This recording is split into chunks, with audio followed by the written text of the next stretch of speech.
Sir, excuse me.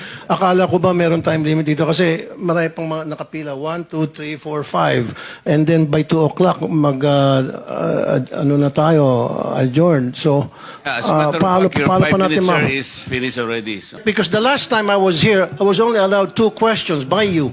And yet, mga kasamahan ko rito, bilang respeto sa mga kasamahan ko, they were allowed na 1 to sawa. Dapat maging fair ka, Mr. Chair. Pag sinabi mong 2 questions, 2 minutes talaga, you have to stick with it. You're not being fair, Mr. Chair. I am fair kasi nandito ka sa... No, kasi nung last time, sabi mo sa akin, 2 questions lamang. Sabi mo 1 question. Sabi ko, tinitipid mo ako, sabi mo 2 questions. And now, pinapayagan mo kahit na ilang questions. Be fair, Mr. Chair.